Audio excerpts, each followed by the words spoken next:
The Midnight Viewing. I work at a small family-owned funeral home in West Virginia, tucked away in a quiet mountain town. It's not a busy place, but it's been in my family for generations, and we've always taken pride in offering dignity to the deceased and comfort to the grieving. One night, around 11:30 p.m., I got a phone call. It was a woman named Mrs. Cartwright. She said she wanted to view her recently deceased husband's body, claiming it was urgent. She just needed to see him one last time. I politely explained that viewings are only held during scheduled hours and not in the middle of the night, but she insisted. She said she didn't want to come back in the morning because she was planning to drive out of state and couldn't attend the funeral. She sounded elderly and desperate. Against my better judgment, I agreed to meet her at midnight. I arrived a few minutes early, turned on the front lights, and wheeled the body of Mr. Cartwright from the refrigeration room into the viewing area. I'd just finished adjusting his suit and fixing the lighting when I heard the front door creak open. A cold draft followed. I walked over, expecting to greet her, but no one was there. I stepped outside. The gravel driveway was empty. No cars, no sound, just the wind whispering through the trees. I chalked it up to nerves and headed back inside, locking the door behind me. That's when I heard a whisper from the viewing room. "Thank you." I froze. I knew I was alone. Cautiously, I approached the casket. Mr. Cartwright's face was still, but then I noticed. The position of his hands had changed. They were now resting over his stomach, fingers interlocked. I had placed them crossed over his chest. I was certain of it. I stood there, heart pounding, trying to convince myself I'd misremembered. Then the lights flickered, all of them. A deep, hollow groan echoed from the embalming room down the hall. At that point, I didn't care if it was my mind playing tricks or something else. I went to grab my keys and leave. Just as I turned to go, the front door creaked open again. This time, a figure stood in the doorway, an old woman, wearing a long black coat and veil. "Mrs. Cartwright?" I called. She nodded silently, stepped inside, and walked straight to the viewing room. I followed her, still shaken. She stood over the casket for about a minute, not saying a word. Then she whispered, "You're free now, Harold." She turned and walked out. As she reached the door, I noticed something chilling. Her feet made no sound on the wooden floor. When I got outside, she was gone. Again, no car. No footprints in the frost. The next morning, I looked up the Cartwright family records. Mrs. Evelyn Cartwright had died in 2009, over 15 years ago. The man in the freezer. When I was 25, I started my job as a funeral home assistant at a modern facility in Arizona. My tasks ranged from cleaning to helping with prep work for services. It wasn't glamorous, but I needed the money. One of my duties was checking the refrigeration units every evening before I left. We had a walk-in cooler with 4 stainless steel compartments. Bodies would be stored there until embalming or cremation. One night, during a particularly slow week, we had only one body in storage, a homeless man who died of heat stroke. No ID, no family. The paperwork listed him as John Doe. That evening, I went to check the cooler.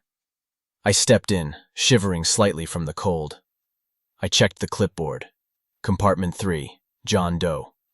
When I opened the door, I felt off. The light inside the unit flickered, and I got this strong feeling I was being watched. I leaned in to check the tag on his toe and noticed something weird. His eyes were slightly open. I'd seen a lot of bodies, and I knew sometimes the muscles don't fully relax. But there was something about his gaze. It felt like he was looking through me. I closed the compartment quickly and got out. The next morning, our embalmer, David, was furious. He said someone had moved the body. John Doe had somehow shifted positions, like someone had tried to sit him up, but failed. We reviewed the CCTV footage.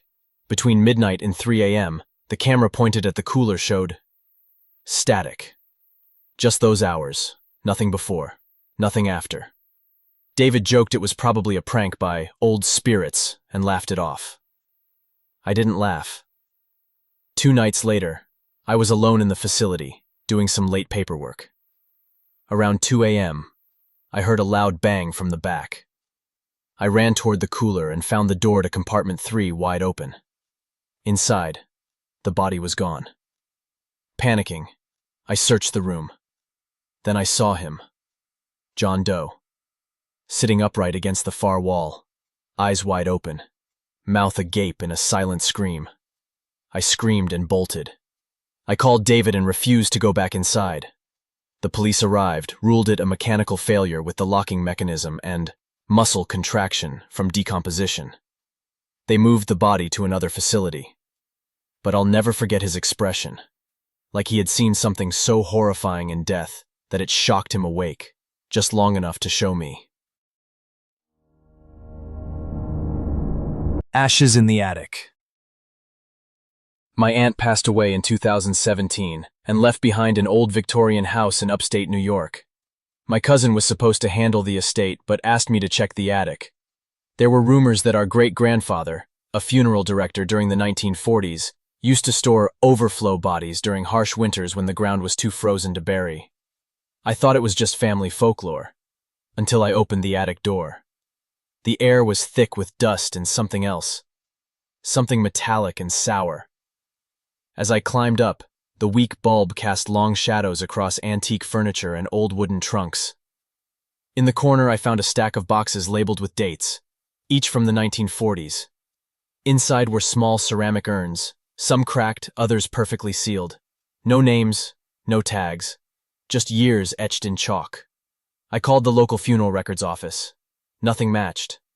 No one knew who these ashes belonged to.